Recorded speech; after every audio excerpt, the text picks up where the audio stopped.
Good afternoon, everyone. Thank you for joining us today for the Johns Hopkins School of Education Master in Science Education Policy virtual webinar. My name is Sion John. I'm the Assistant Director of Admissions at the Johns Hopkins School of Education. Also presenting today, I have my colleague from the Office of Admissions, Tyreen Maddox, and Executive Director of the Institute of Education Policy and Professor, Dr. David Steiner, joining us today.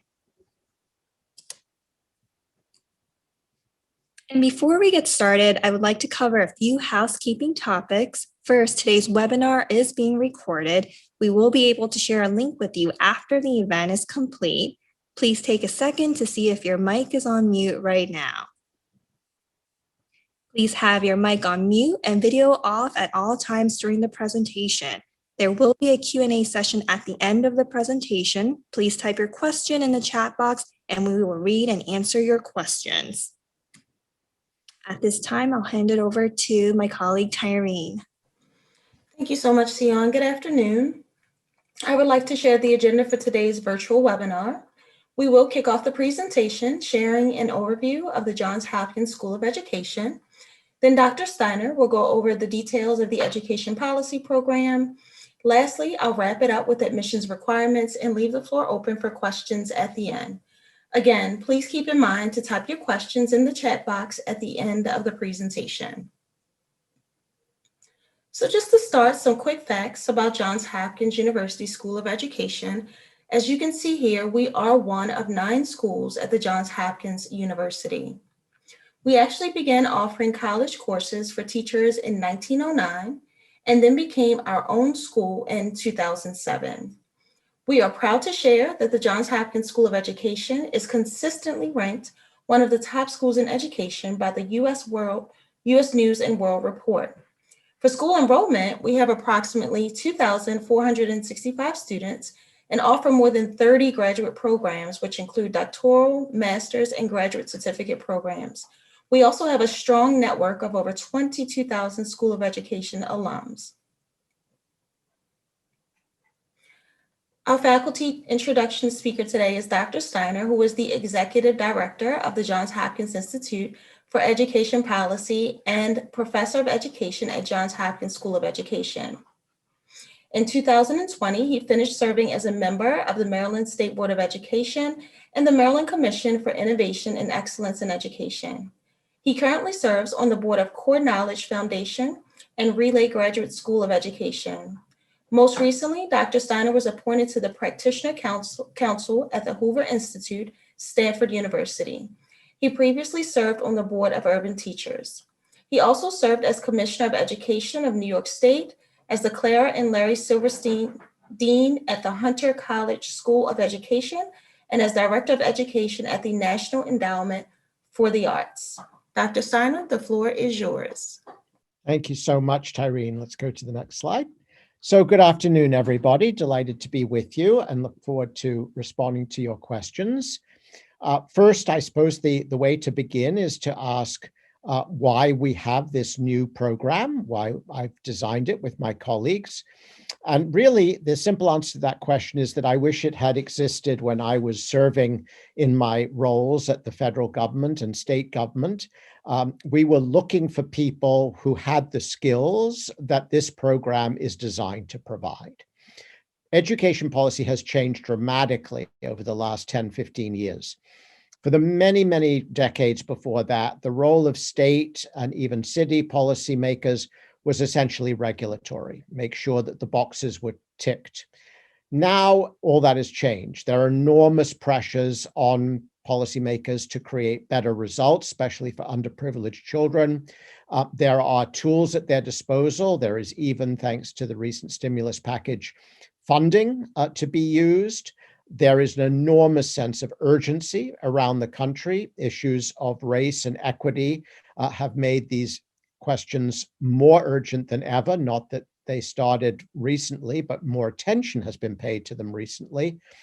And a whole set of organizations have come into being, particularly nonprofits and think tanks, along with government agencies, to try to do something about this. So there is an enormous need for expertise, which very frankly is not being served by traditional academic programs. We are a program that is geared towards today and tomorrow's needs, and not to yesterday's textbooks.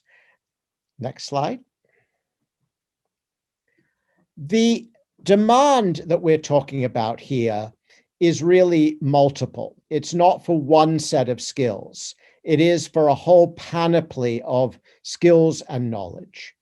Crucially, we expect those we hire into agencies at senior positions and middle level positions to be able to analyze data.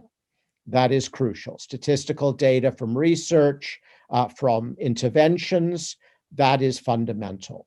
It is also crucial that folks be able to write English well. This is a rare skill when it comes to policy folks. It's all very well being able to understand data, but if you can't translate it into policy papers, interviews with press and others, outlying issues translated into meaningful data-rich but English prose, you are not going to make that transition to impact. So writing is hugely important.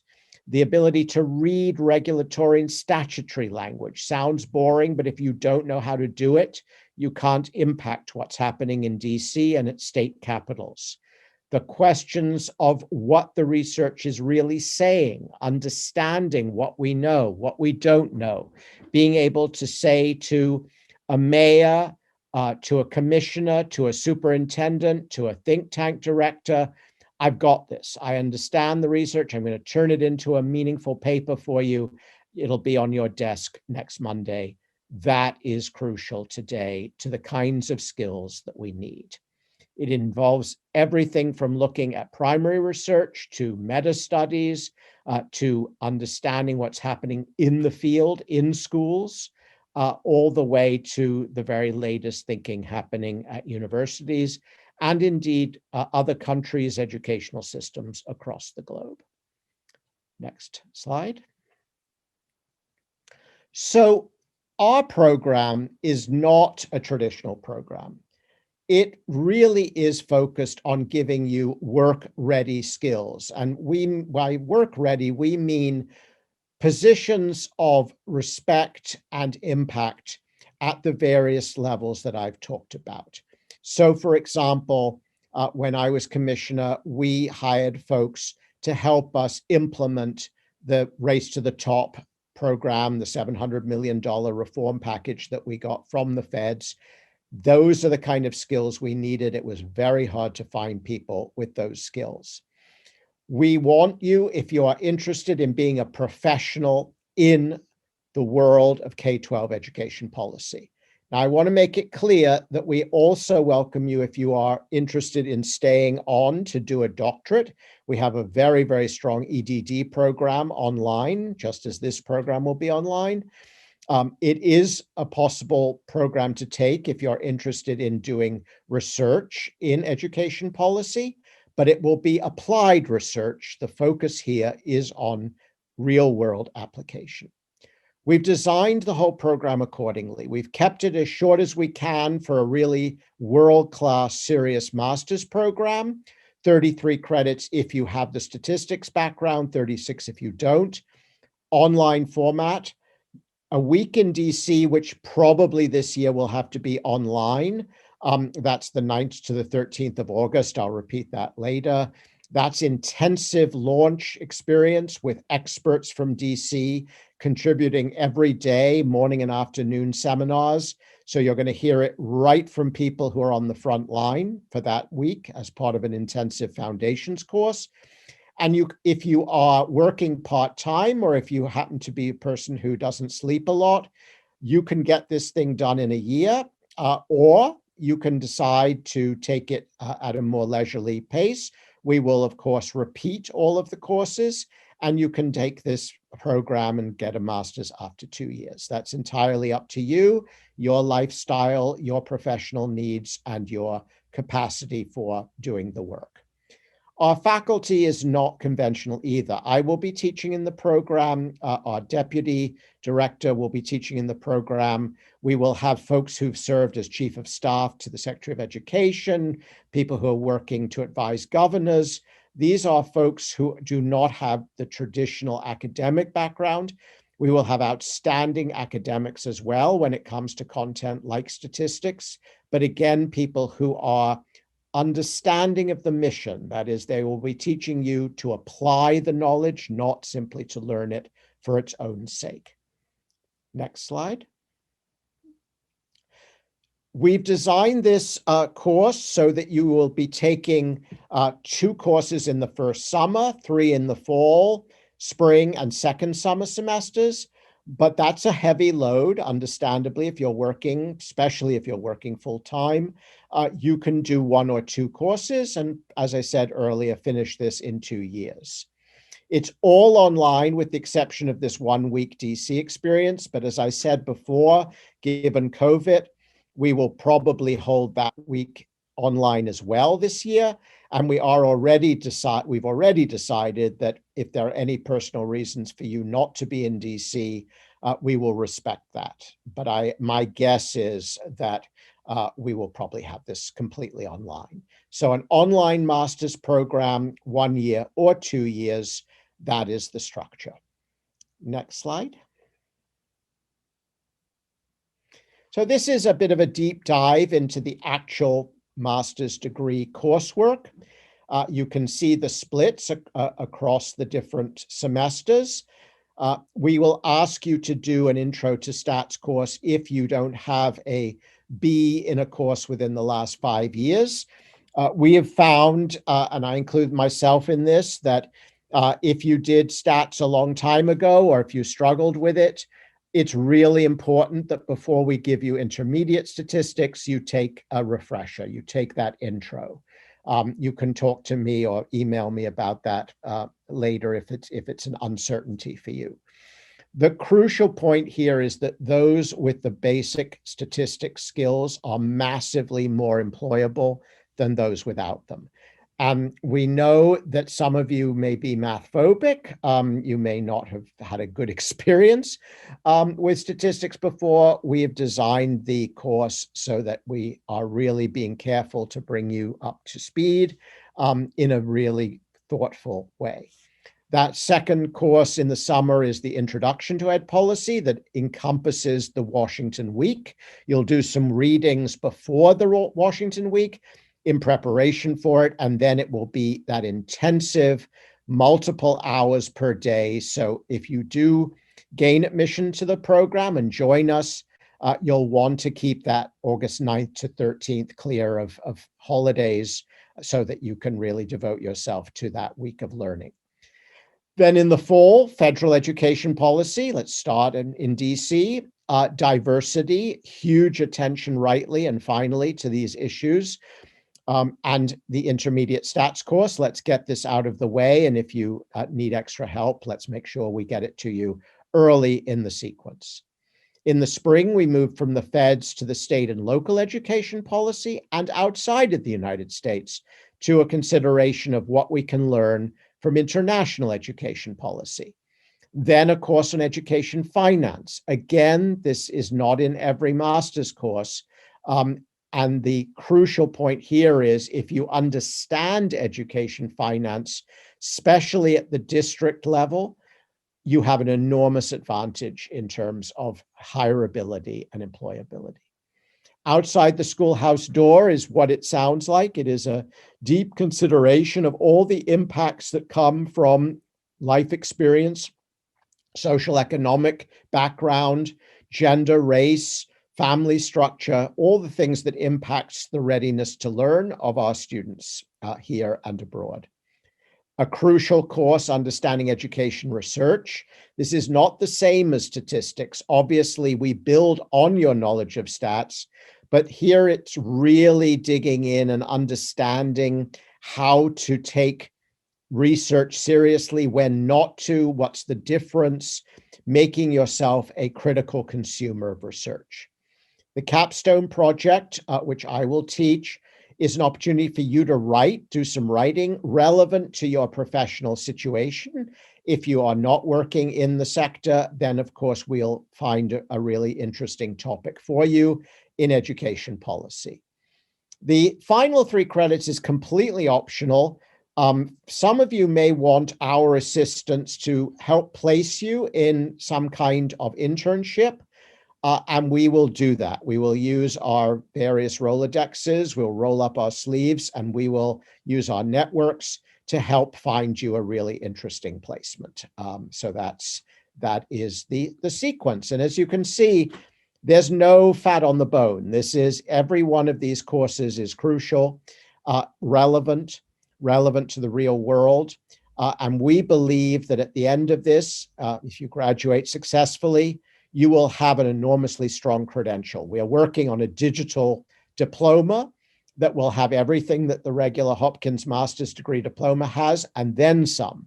It will actually indicate with your own artifacts from the program specific skills that you have mastered, with demonstrations of work you've done that show the viewer of that diploma, that digital diploma, that you have mastered those skills. We think this will be a very powerful passport for you as you move into the job market.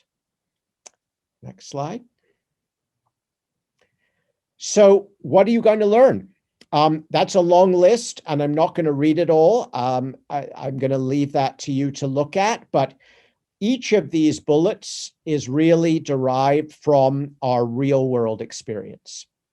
These are skills that we need, that are needed in big city district offices, superintendent's offices, are needed in large districts across the country, are needed in state agencies, all 50 of them, the state education departments, in mayors' offices. Mayors have increasing control in many cities of education policy, and they're never indifferent to it, to a whole slew of think tanks that have grown up, not just in Washington, but across the country, to nonprofits, to research organizations.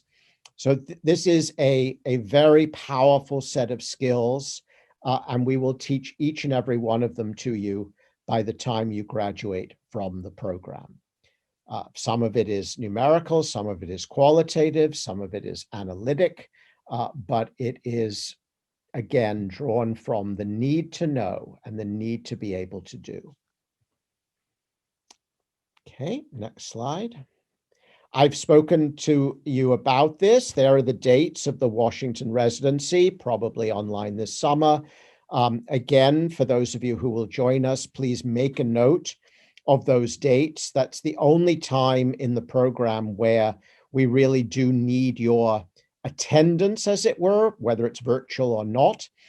A lot of people have asked in the past, what about the remote learning, the online learning? How much synchronous learning will happen? The answer is very modest. We will work with our instructors to offer a couple of synchronous gatherings, because we think it's important that you learn from each other and meet your cohort. But we will try to double those meetings so that folks from different time zones aren't up at 3 a.m. We will try to work with you. We're keeping the cohort small deliberately, so that we can have this kind of structure, but 95% of your learning will be at your pace, not at ours. And that is deliberate. We want this to be appealing to professionals who are working during the day.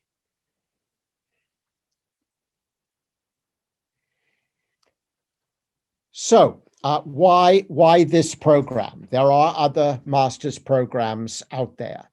I think that, frankly, this is the only one, certainly of the ones that I've reviewed, and I've reviewed a lot, that offer you the kind of expertise from the real world that we're putting in front of you.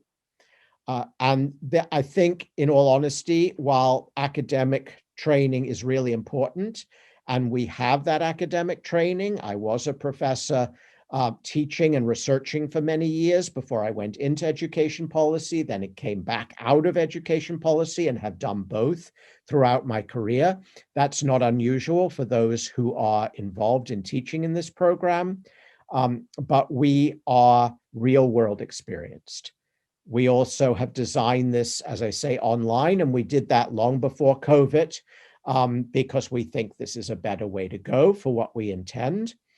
And we really are focused on your career. It's unusual for a blue ribbon university to be unembarrassed, I'm going to say it that way, to plan a program that is real world and not ivory tower. And there's a curious paradox here. It's not true abroad. I mean, in the top universities in France, for example, École Normale d'Administration, are focused on putting people into high places of administration and work rather than just putting them into academics. We see no reason not to do the same. We want a world-class program that is also real world, and that's what we're trying to do here. Next slide. Over to you, over to the admissions office.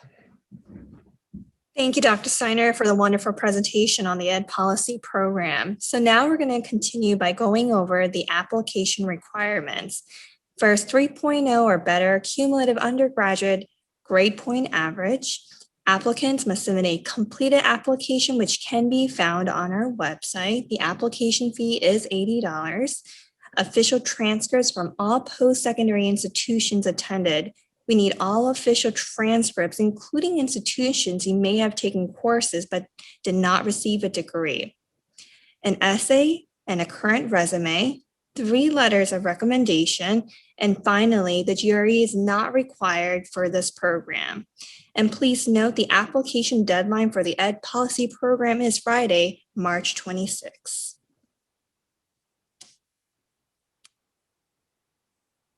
There are a few additional steps you need to take in order to complete the application process if you're an international student. You must submit a TOEFL or IELTS score, and if your degree was completed outside of the US, you will need to complete a course-by-course evaluation.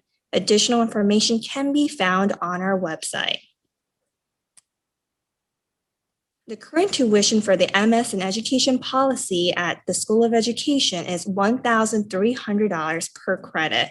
The total cost of the program with the statistic course is $46,800, and without the statistics course, it is $42,900.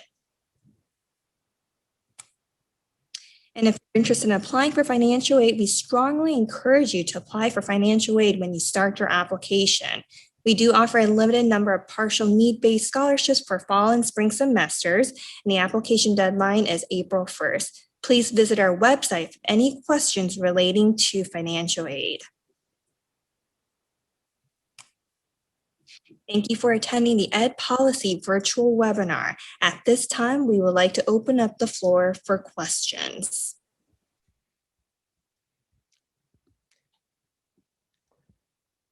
As you think about your questions, I would just add that, you know, if by chance your GPA is a 2.92 or 93, and you have a powerful message as to why you may have had some challenges in your undergraduate career, you know, don't let the 3.0 be an absolute barrier. We are interested in what you've done with your life, not just the academics. We would prefer to see 3.0 and above, just because this is a rigorous program, and you will be doing challenging reading. But that is, I think, an important point. Okay, Dr. Steiner, I have a question that came to me directly. Will there be opportunities to network with school districts within the DMV and surrounding areas? If so, how will that be organized using the online platform? Well, the main way it's going to happen is that a fair number of the 10 folks who are joining us for the Washington, D.C. experience are from Washington, D.C. They are from the think tanks. They have immediate networks. And as you get to know them, as you work with them for hour after hour during that week, they will also be looking at work you've done later. We will stay in touch with them. They will remain part of the program, and they will be the entree points. We hope to have somebody from DCPS. We've done a lot of work with DCPS over the years at the Institute, so that would be a direct link. But we also have networks nationwide, so it's not simply about Washington, D.C. remember this for the Kelsey's question, this is a new program. So it's brand new. This is going to be the first year it's offered. So we don't have a track record yet to know, who has done what. That will start with this first cohort. We do think that the transition from teaching in the classroom to policy is a well-known pathway. Often it's, through administration at the school and district level first, but it can go from the schoolroom to things like Teach for America at the district level and many, many other organizations where teaching experience is valued.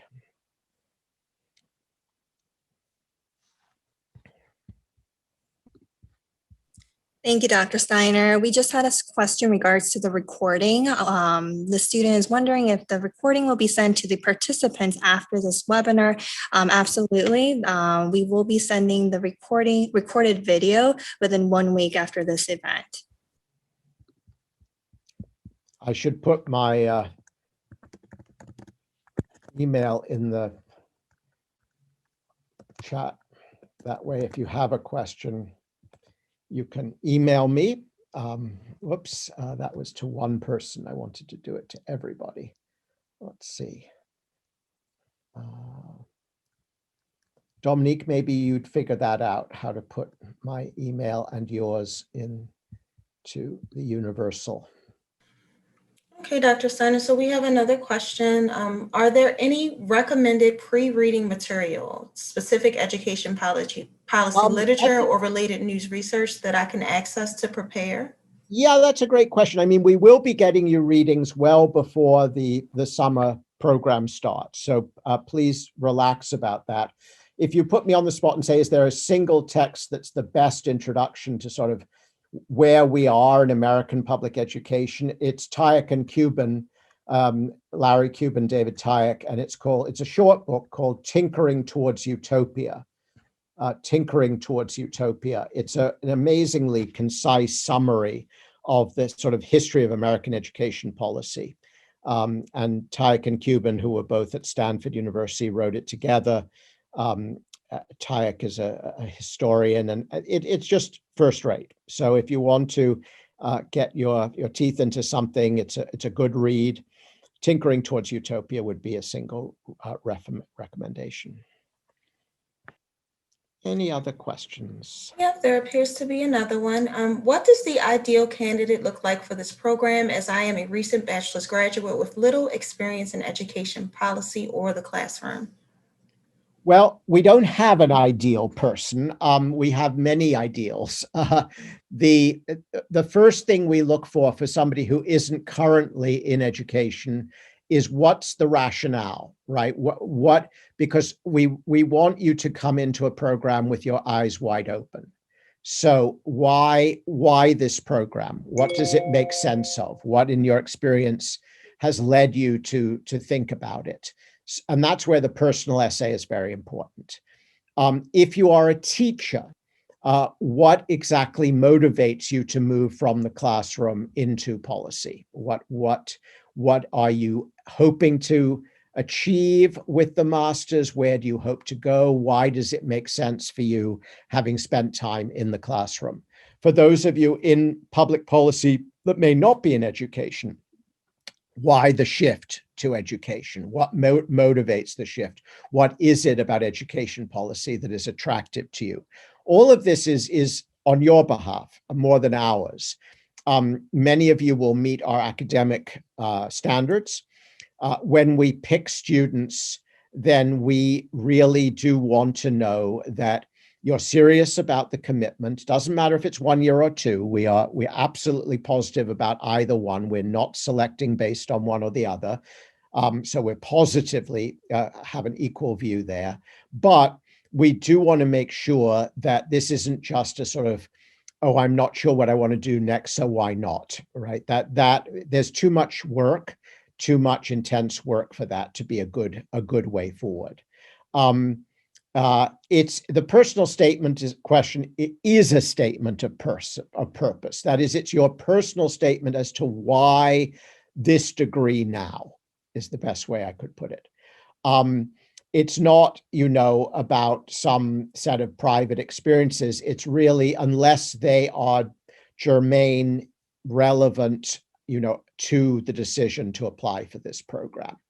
So the personal is professional, and then it's important.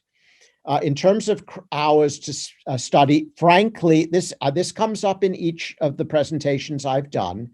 And it's a good question. It's a tough question to answer because I don't know you yet. For some people, stats is going to be a breeze, and you'll do a few hours in the week to do the assignment and you'll be done. For others who haven't looked at math in 10 years or 5 years or whatever it may be, it's going to be tougher than that, right? You're going to have to spend some hours. Some of you are faster readers than others, right? So if there's a 50-page reading assignment, which there might well be in a course in the week, is that 2 hours for some people? Is that an hour? Is that 3 hours? You will have to answer that for yourself. But basically, we expect that this will take, maybe 8 hours of hard work, 8 to 10 hours of hard work minimally per course. For those of you who are perhaps a little more deliberate, for those of you who work very quickly, it may be less. But if you are working a 30-hour, 35, 40-hour week, we do not recommend taking this full time. We recommend the 2-year option.